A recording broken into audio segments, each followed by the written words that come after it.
The X-Zone Radio Show with Rob McConnell is largely an opinion talk show. All opinions, comments, or statements of fact expressed by Rob McConnell's guests are strictly their own and are not to be construed as those of the X-Zone Radio Show or endorsed in any manner by Rob McConnell, Relmar McConnell Media Company, the X-Zone Broadcast Network, its affiliated networks, stations, employees, or advertisers.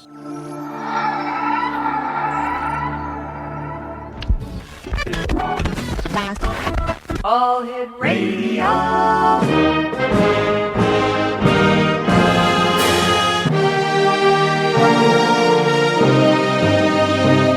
Welcome to the X-Zone, a place where fact is fiction and fiction is reality. Now, here's your host, Rob McConnell. X-Zone Nation, my guest this hour is William Federer, and we've had the pleasure of having Bill on a number of times on the show. He's a good friend and a good member of the X-Zone Nation. He is also a best-selling author and frequent on our guest. He's a great guy, let me just put it that way. He's also the president of AmeriSearch, Inc., a publishing company dedicated to researching America's noble heritage. His American Minute radio feature airs nationwide, and he's joining us today to talk about, well, Bill, why don't you tell us what we're going to be talking about here in the X-Zone? Well, I'm writing a new book, and the book has to do with crisis and the 6,000-year quest for control. Believe it or not, there's only 6,000 years of recorded human history. So you get any world civilization textbook and open it to chapter 1, and it starts about 3,000 or 4,000 BC with Egyptian hieroglyphics and Sumerian cuneiform on clay tablets. And we're 2000 AD, so it's about 6,000 years. And it sounds like a long time, Rob, but it's really not. It's only 60 people living 100 years each, back to back. Wow. And you're all the way back to the beginning of recorded human history. And so, 60 people, 100 years each, that's 6,000 years. And so during that time, empires have risen and empires have fallen. Empires have risen and empires have fallen. But one thing remains the same, is that the common form of government is monarchy, that power concentrates into the hands of one person. And that highlights the fact that America was a unique experiment because we took the power of a monarch and separated it. And I get into all that in my book, that really it wouldn't have been, had it not been for the 3,000-mile ocean between us and our monarch, the King of England, we'd have never had this chance. Prior to the U.S. coming into existence, there were only about a dozen examples of alternatives to monarchy in all of world history.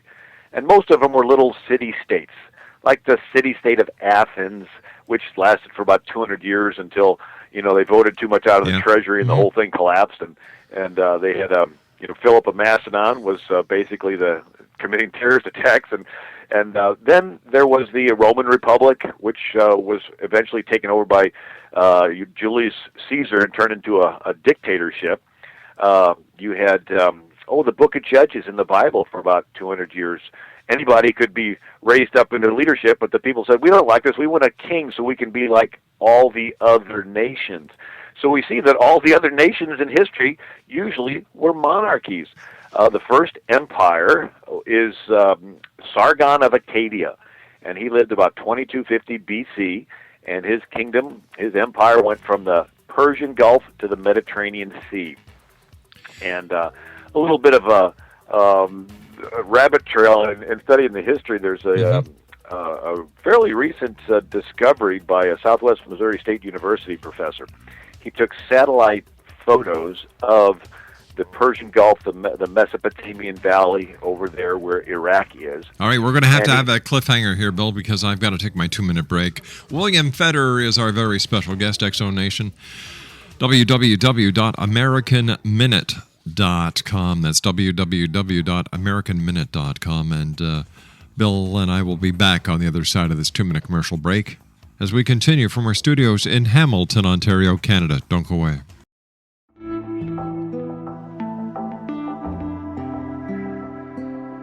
Take a step back in time and discover old Florida cuisine at Marsh Landing Restaurant in Fellsmere. Enjoy delicacies such as frog legs, gator tail, catfish, and swamp cabbage, or enjoy the more traditional cuisine like hand-cut Angus steaks, ribs, and seafood. Join us for breakfast with a southern flair featuring sweet potato pancakes, biscuits and gravy, and much more. Planning a party? Marsh Landing's private dining room can accommodate groups from 8 to 80 people. While you're visiting, enjoy the historic pictures, artifacts, and stories that line the walls. Marsh Landing is truly a unique experience. Marsh Landing Restaurant, 44 North Broadway in historic Fellsmere, or visit marshlandingrestaurant.com. Marsh Landing, Old Florida cuisine at its best.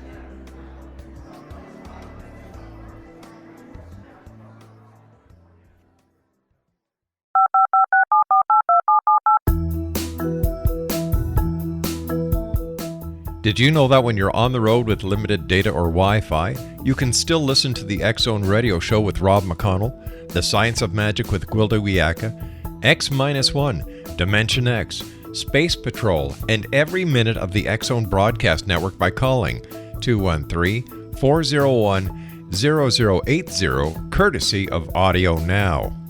No smartphone, app, or internet needed. It saves your data plan and it's free if you have unlimited minutes. Call 213-401-0080 to listen on any phone, anytime, anywhere. Remember 213-401-0080 for the best of the paranormal, parapsychology, and sci-fi radio programming anywhere, 24/7, 365.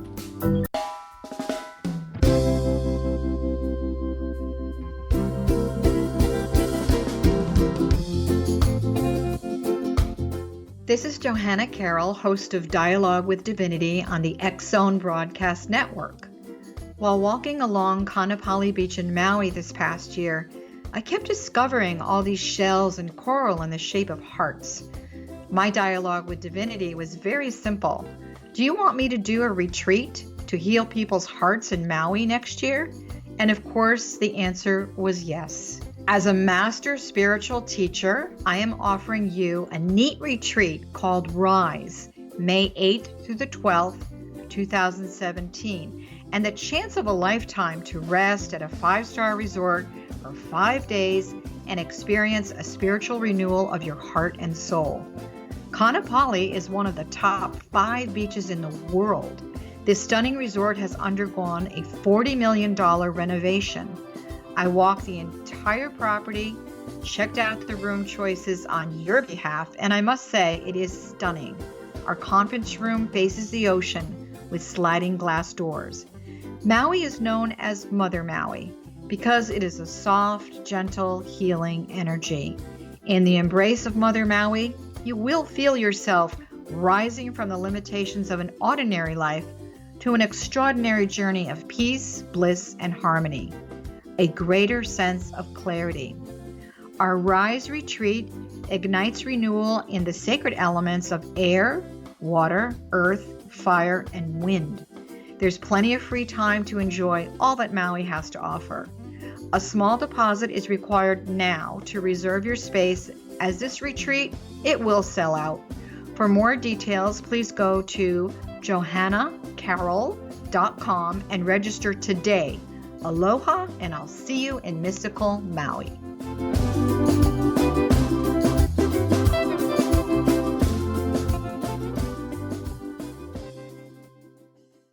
Welcome back, everyone. William J. Federer is my special guest this hour. It's always great having Bill with us. He is the gentleman behind American Minute. His website is www.americanminute.com. Bill, as I understand it, the United States government is more of a business. You know, you've got the president, you've got Congress, and you've got the House of Representatives or the Senate, which basically, as I see it standing outside of the United States, it's like a corporation. Whereas a monarchy, you know, you've got the head of state, and then you've got, like Great Britain. Two totally different ways of governing. Right. The corporate example is a pretty accurate one because the Constitution is basically the bylaws, know, and how often the stockholders are going to meet and vote in their leadership. When power, historically, when power is concentrated, the state is supreme, Mm-hmm. and the king ultimately is the head of the state. When power is separated, the individual is supreme. And that was the goal of the founders here in America, was to maximize the most freedom for the individual. For most of history, if you're friends with the king, you're more equal. If you're not friends with the king, you're less equal. And if you're an enemy of the king, you're dead. It's called treason.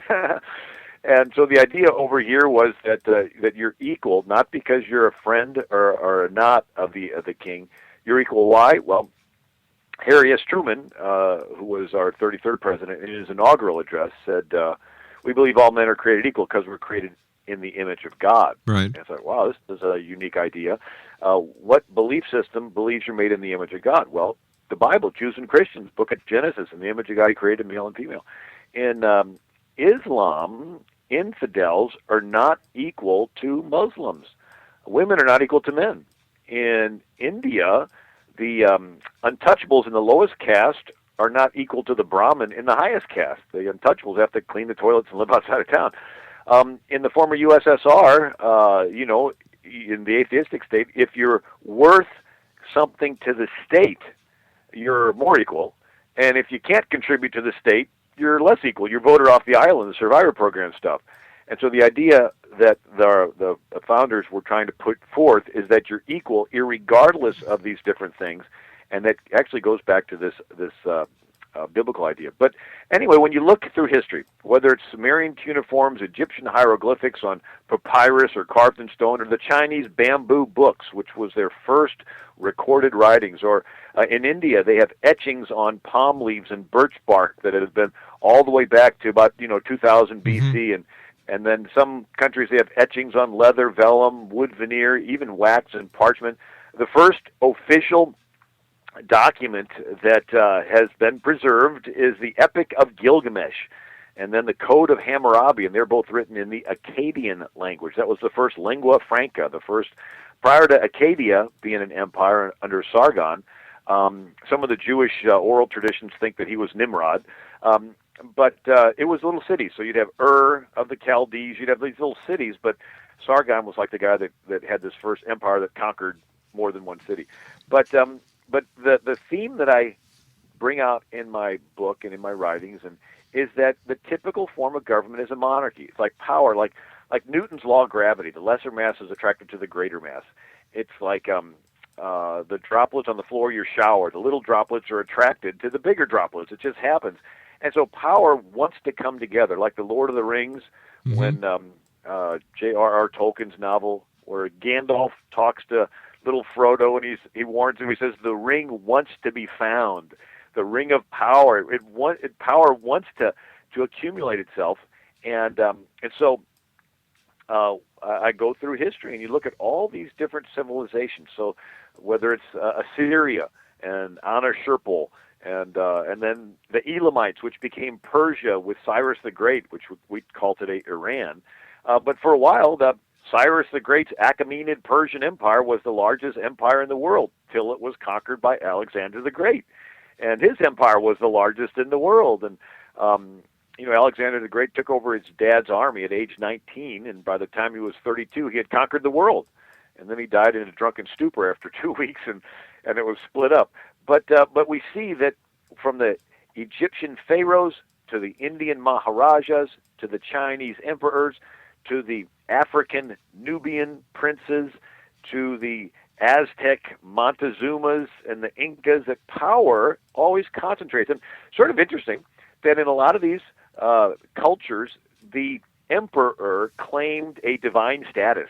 The Chinese emperor claimed a mandate from heaven, and the Khans of the Central Asia claimed that they were, this divine. And then, of course, the pharaohs and in Babylon, they claimed that in this Julius Caesar, the Caesars eventually had their image worshipped as an idol, and so the people were down on the bottom, and the god or the gods was up in heaven, and then this leader put himself in as the mediator, and it was his way to sort of maintain this control over the masses.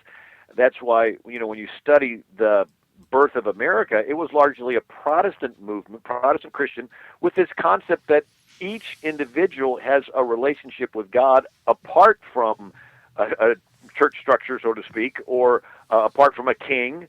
The kings, once Europe became Christian, they still sort of hung on to that with what's called the divine right of kings. So the kings would say, "Hey, God picked me to be the king, so whatever my will is must be God's will because He put me here." And so it was it was a little bit a step down from the having your image be worshipped like the Caesars, but it still was this idea that I'm a little more special than everybody else and I'm the intermediary. But in America, it was a departure from that, and this idea that the people have an individual relationship with God, and therefore they have an individual relationship with the government. Everybody gets to vote, and everybody has a say, and everybody has equal status before the law, and equal opportunity, and equal chance to run for office and be elected, and even be the president. Yeah, I agree there are certain equalities, but when you take a look at the realistic and the reality of the entire scenario, with all the homeless, the hungry, the lack of education, and the different social structures that are found in the United States and Canada and other democratic countries, it certainly doesn't seem that everyone is equal. Right. Well, the idea that they had was equal opportunity and equal status before the law. It was not equality in the sense of everybody gets the same amount of money and the same amount of food. No, but it's not even everybody gets the same fair shake, Bill. Right. Well, that's unfortunate, and it's been a process. Obviously, the European model was one person votes in every country, the king. And then when the colonies were being founded, at first only property owners voted. And then if you had enough personal wealth or you had a business, then you were allowed to vote too. But it basically went down to those that were well-to-do people that had a stake. The idea was that if people that didn't own anything could vote on taxes, why they'd obviously vote to tax everybody that's got everything. And then so the idea was that it broadened to white males, and then it broadened again after the Civil War, the 13th Amendment, to white and black males could vote. But the Indians couldn't. The American Indians were considered non-citizens, and so they couldn't vote. And then it broadened to women. England did beat us on that, but there was this movement of women's suffrage.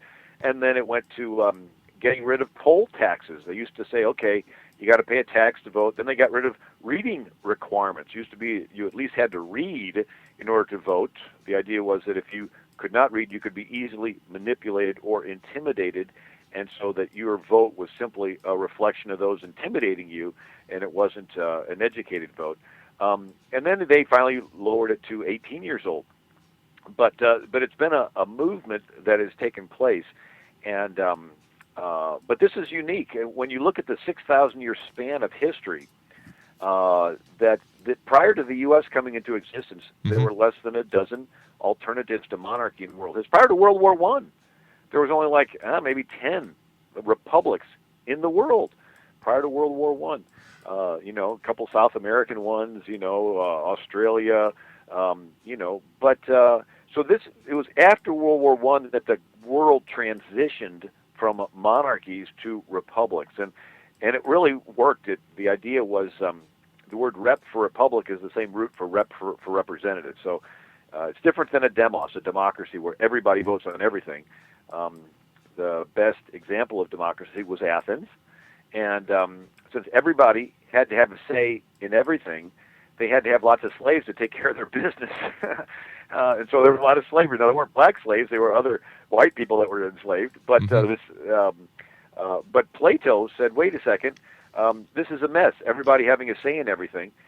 Plato said the ideal form of government is a monarchy with philosopher kings that are gifted to rule, and they just are very altruistic, and they're not selfish. And he described the body politic as the workers are the abdomen, the stomach, the soldiers are the chest and the arms to defend the place, and then the king is the head.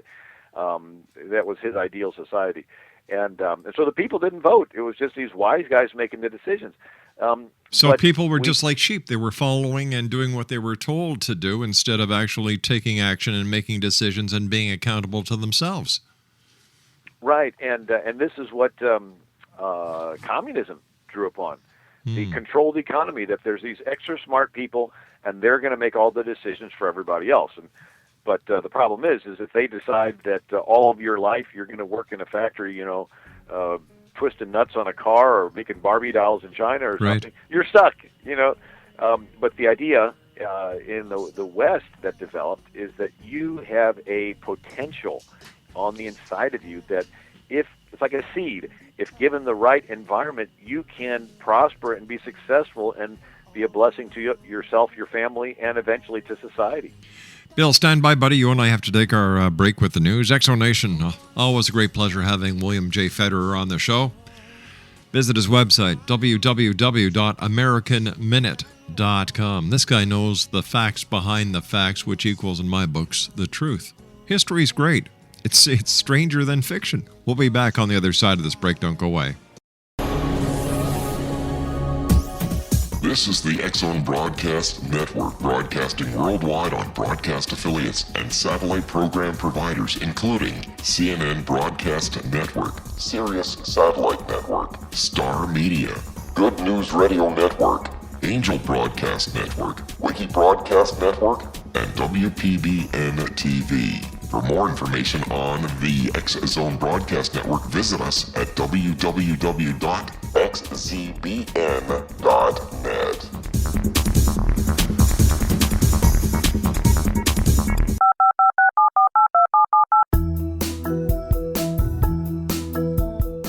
Did you know that when you're on the road with limited data or Wi-Fi, you can still listen to the X-Zone Radio Show with Rob McConnell, The Science of Magic with Gwilda Wiyaka, X-1, Dimension X, Space Patrol, and every minute of the X-Zone Broadcast Network by calling 213-401-0080, courtesy of Audio Now. No smartphone, app, or internet needed. It saves your data plan and it's free if you have unlimited minutes. Call 213-401-0080 to listen on any phone, anytime, anywhere. Remember 213-401-0080 for the best of the paranormal, parapsychology, and sci-fi radio programming anywhere, 24/7, 365. William J. Federer is our special guest, Exonation. www.americanminute.com. That's www.americanminute.com. So tell me, Bill, has the big plan worked as far as breaking away from a monarchy into a republic? I take a look at the American Union, and it seems that it's failing miserably, and what they've decided to do is get rid of all these independents, bring everybody together under one government. And is this the way the world is going? Is this the start of globalization? Well, you're bringing out a very good point, Rob, and whereas America's founders had steeped themselves in philosophers that took concentrated power and separated it, Montesquieu, John Locke, James Madison. I mean, Madison said all men having power ought to be distrusted. And Lord Acton of Britain said power corrupts and absolute power corrupts absolutely. So in other words, the founders in America went to great lengths to make a government that was inefficient on purpose. I mean, slow to making good decisions, but thank God, slow to making bad decisions. That they had all these checks and balances because they wanted to prevent power from reconcentrating. They separated it into three branches, federal to state level, and then tied up this new federal Frankenstein with 10 handcuffs, which we call the first 10 amendments or the Bill of Rights before they threw the switch. But we've seen historically, after every crisis, a gradual reconcentration of power. So it was great that Lincoln ended slavery, but in the process, a lot of power was taken away from the states and concentrated into the federal government. And then Woodrow Wilson got us through World War I, but he concentrated power with the Federal Reserve and the federal income tax. Franklin Roosevelt got us through World War II and the Depression, but he had his New Deal programs where he concentrated power into the federal government. President Lyndon Johnson introduced the welfare state idea, and all this power and money was collected by the government to give out again. And then even President Bush concentrated power with the war on terror so that now the government can read your emails, track your credit card purchase, read your text messages, and strip search at the airport. I speak in over 100 cities a year, and it's okay, take off your belt, take off your shoes, take off your coat, let them look at every 3-ounce bottle. It's like, why are we doing this again? And so you see, it's usually a short-term good, like stopping terrorist attacks or freeing the slaves. But when you stand back from the tree and look at the forest, you clearly see we have gone from separated power back to reconcentrated power. And now it's been put on an exponential curve with the new president taking over car companies, banks, and the life and death healthcare decisions of every citizen with 40 unelected czars. And then we see another thing, philosophers that wanted to concentrate power. Now, the current president has a background with a philosopher named Saul Alinsky. But before we get to him, there's 4 others that I'd like to quickly go through. Sure. One is a guy named Machiavelli. He lived 500 years ago in Italy. Now, Italy wasn't Italy 500 years ago. It was a lot of little city-states. Venice, Genoa, Siena, Perugia, Pisa, the Leaning Tower of Pisa, Florence, Naples. And they all had armies and navies, and they always fought. And so Machiavelli had an idea. He thought if one prince could control all of Italy, it would stop all this infighting, and there would be peace. So he wrote a book called The Prince, and in there he advocated an idea. The ends justifies the means. The end of one prince controlling all of Italy is so good that any means necessary to get there is justified. Lie, cheat, steal, murder, rape, anything. So here's a picture. If a prince wanted to conquer a city in his quest to unify Italy, and the city didn't want to be conquered, why, they'd hate him. But if the prince paid somebody to kill cows, burn barns, create crisis and terror, the people would cry out for help. The prince would come in and kill the very guy that he bribed. Nobody would know the better for it, and everybody would praise the prince as a hero. And it's really good marketing. You create the need and fill it. You go around the back of the house, set it on fire, and then you go around the front of the house and sell them a fire extinguisher, and they'll pay anything for it and thank you for being there. And so this was 500 years ago that he came up with this philosophy, and he was soundly condemned, by the Christian leaders in Europe because the idea that you could, murder and rape and intimidate to try to do something good was not supported in the gospel. I mean, Jesus never would have killed somebody to tell them how that God loves them. And wait a sec. Hold on here. Isn't that exactly what God does? Because look at Sodom and Gomorrah. Look at wiping the entire population clean except Noah. That's exactly what God did. Love me or else I'll destroy you. That's a very good observation, but that's more of the Old Testament. The Jesus never led armies to wipe out anybody. No, that's true. That's true. And but Machiavelli was somebody that is studied today. Mm-hmm. And so when the president's chief of staff, Rahm Emanuel, makes a statement, "Never let a good crisis go to waste," it's like, wait a second. This guy is looking at crises as a way to push an agenda. Well, let's go to another philosopher. All right. Similar. His name's Hegel. He lived in the 1820s in Germany. And Hegel came up with a theory called dialectics. Now, it's not a diet method. Mm-hmm. It's a triangle. One corner is a thesis. The opposite corner is an antithesis, and the top corner is a synthesis. So the thesis, the first corner, is where you're starting off. The top corner of the synthesis is where you're going to end, but you first have to create the antithesis. In other words, you create a problem that's real bad, and everybody settles for your answer that's half as bad. And then you create another problem that's real bad, and everybody settles for your answer that's half as bad. And you keep doing this over and over again until you move across the page from freedom to bondage, from separated power back to concentrated power. And so this guy, Hegel, influenced Karl Marx. And so Karl Marx applied it where they would send community organizers and labor organizers into the countries to create an antithesis, to create a crisis. The way they would do it is they would find those who felt like they were disadvantaged and promise to give them what the advantaged ones have, play upon their lust and their selfishness, and they would stir them up to the point of violence. And then when blood was shed and poured in the streets, everybody gave up their rights and freedoms to have order restored, and that's when they would set up communist dictatorships. Stalin, Pol Pot, Ho Chi Minh, Castro, Mao Zedong. And so the idea that these communist community organizers and labor organizers would come in and they would organize the proletariat against the bourgeois, which were the unpropertied class against the property owners. or the blacks against the whites, or the Christians against the Muslims, or the Catholics against the Protestants, or the Hutus against the Tutsis down in the Congo. I mean, they really didn't care who the two sides were. They would just find the one that felt slighted, that felt like they were the have-nots, and promise to give them what the haves have, and that would be their way to mobilize them. Bill, nothing's changed throughout history then, because as you're talking, I'm flags are going off all over the place. Create a diversion, create a need. Hey, what about 9/11 when they snuck in all the, we were willing to give away any freedom and any right to make sure that the terrorist attacks would stop, and bang, you've got the Patriot Act. Yeah, well, you're obviously smart. You're connecting the dots. And that brings us to the fourth philosopher, a guy named Saul Alinsky. Now, Saul Alinsky was a community organizer in Chicago. Hillary Clinton wrote her master's thesis on Saul Alinsky. President Obama taught Saul Alinsky when he was a community organizer for Acorn in Chicago. Saul Alinsky said the ends justifies the means, but he went on to say any ends justifies any means. He says that people of a traditional, and he mentioned Judeo-Christian background, they will not do whatever it takes to win because they're limited by their morals. But he says that your only morals is whatever it takes to win. So it's okay to lie, cheat, steal, that morality is divorced from politics.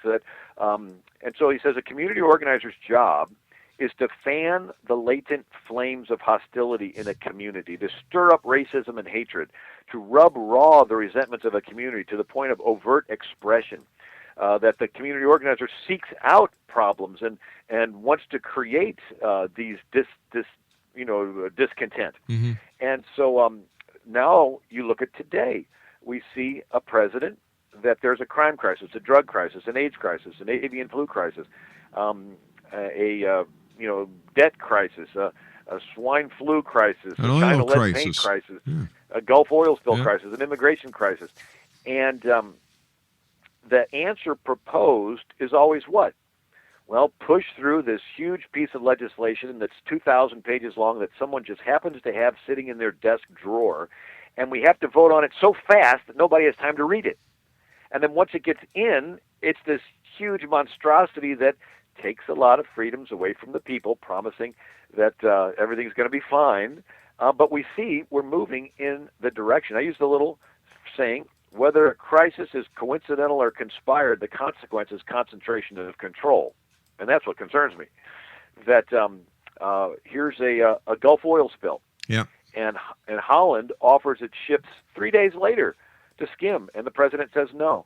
And Governor Jindal of Louisiana wants to build sand berms and barriers to keep the oil from going into the marsh, and the president says no. And then they do have skimmers working, and they stop them so they can count the life extinguishers on board, fire extinguishers on board.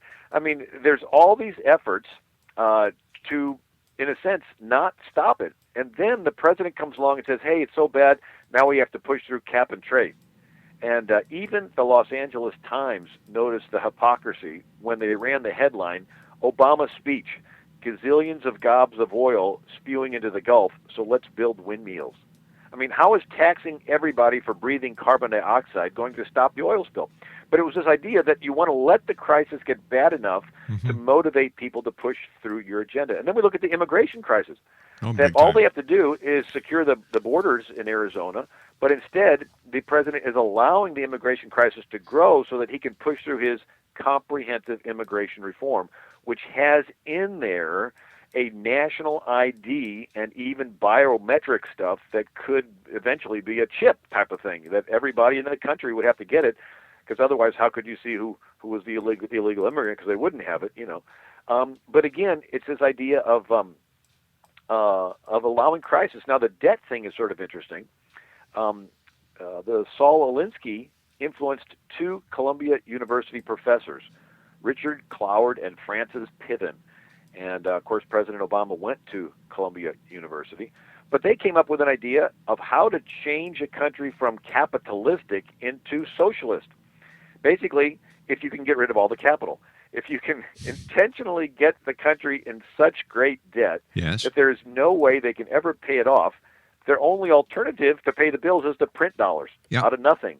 And all the money you print, the president already has doubled the money supply, which means every dollar you've saved up is now worth half.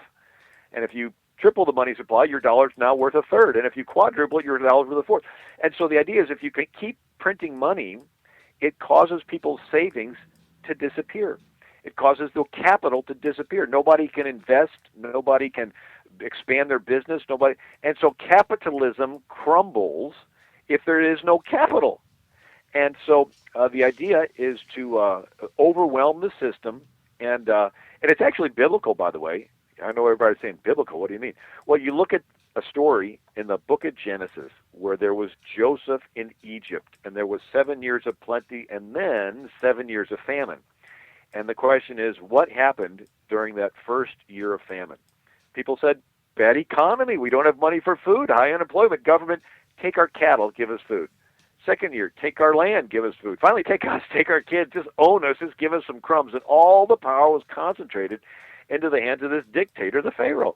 And so if your agenda is to concentrate power, and the Machiavelli, the Hegel, the Saul Alinsky, the Marx, if your agenda is to concentrate power, and you could intentionally create a crisis and push through financial things that would bankrupt the country, then everybody would be out of jobs, out of work, and would gladly surrender their lives to the government to have a handout of a welfare check, of a Social Security check, of a Bill, as I see it, Bill, if the citizens of the United States wanted to bankrupt the United States of America, all everyone would have to do is go to the bank tomorrow, withdraw their money. Bang. Right. It's that simple. Either that or the Asian countries that have bought up so much paper here in the United States, put in the demand loans and say, pay now. Like the United States is in a very, very fragile position. Well, it really is, Rob, and it concerns me. The fall of the Roman Empire. Again, I'm studying all these histories. And Rome existed for about 753 BC to 27 BC as a republic, and then Julius Caesar and Augustus Caesar turned it into an empire. Hey, Bill, I hate to do this. I've got to take my break. Please stand by. Always very interesting talking to you, my friend. William J. Federer is my guest. www.americanminute.com. We'll be back. Don't go away. This is the X-Zone Broadcast Network, broadcasting worldwide on broadcast affiliates and satellite program providers, including CNN Broadcast Network, Sirius Satellite Network, Star Media, Good News Radio Network, Angel Broadcast Network, Wiki Broadcast Network, and WPBN TV. For more information on the X-Zone Broadcast Network, visit us at www.xzbn.net.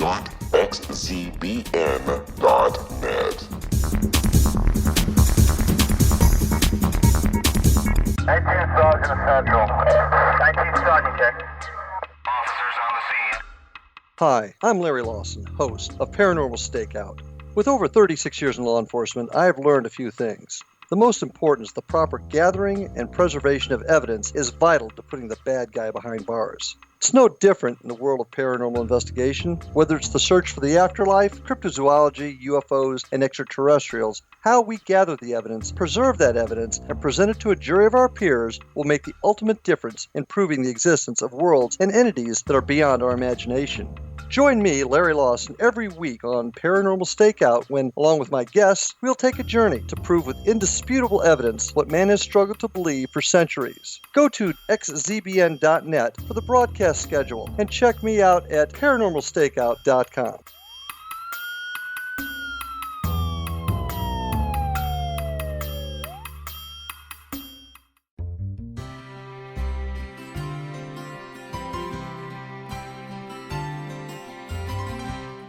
True healing must address 4 levels: physical, emotional, mental, and spiritual, for us to live joyful and productive lives. We tend to treat 3 of the 4, leaving the spiritual languishing. If you're tired of the same dysfunctional patterns cropping up in your life, Soul Balancing is for you. Trixie Phelps, owner and founder of Soul Balancing, is a naturally gifted energy healer trained in numerous esoteric forms, including shamanism. Trixie has created a powerful modality that safely and effectively clears your energetic field. A soul balancing session can remove interference, heal trauma, and restore your hope. Contact Trixie for a life-changing long-distance session today. www.soulbalancing.world.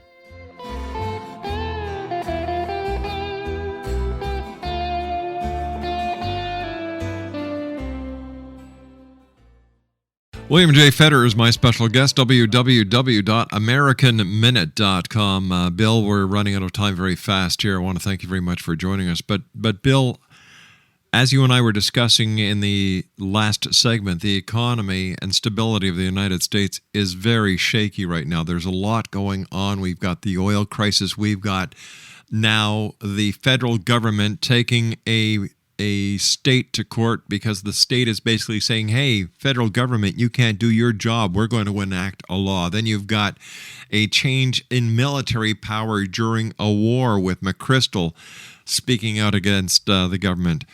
You've got so much discontentment that is going on. It's just a matter of time, in my opinion, Bill, and you're the historian, you're the expert, where something is just going to explode. Well, past behavior is the best indicator of future performance. So that's why I like looking at history to see patterns. Rome was a world power. It was the largest empire in the world at the time, and it began to crumble. You think, well, how did it crumble? Well, a couple things. It had the Chinese built the Great Wall of China, beginning with the Han Dynasty, about 200 A.D., and this prevented the Huns and the Mongols from invading into China, and so they began to invade west, and it started a domino effect of all these tribes migrating across Central Asia, the Visigoths and Ostrogoths and Anglos and Saxons and Jutes and Lombards, and they began to spill over into the Roman Empire. So Rome was being invaded by illegal immigrants, and first they came slowly and assimilated and learned the Latin language, but then they came so fast they kept their own German, French, and Anglo language, and it broke up the unity of the empire. And then Rome had to stretch its military around the world to put out these global fires.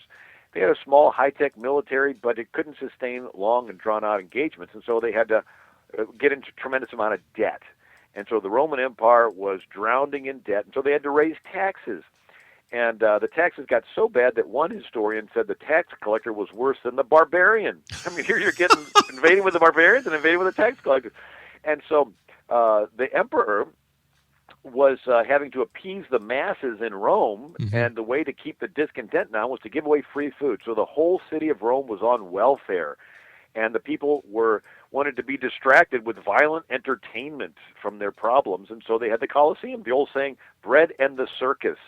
And so, and then they had outsourced all of their grain production to North Africa.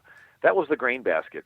And when one of the tribes that overran the Roman Empire, the Vandals, you can imagine what they did when they went through town. They vandalized. But they captured North Africa and cut off the grain. And so Rome was brought to its knees. Sort of like today, America has outsourced all of its factories to China. Yeah. And think of it, if China ever held their ships back for 3 months, all of our Walmart shelves would be empty. Our retail industry would grind to a halt. Everybody would say, give them Taiwan, just get our economy going again. And basically, we would be vulnerable. Well, that's what happened to Rome. Rome was when the Vandals held back the grain ships, they were brought to their knees. And, of course, they had the, a lot of immorality with the homosexual bathhouses and the exposure of unwanted infants and so forth. But then they had terrorist attacks. Attila the Hun was wiping out entire cities. Bill, it sounds like history is repeating itself.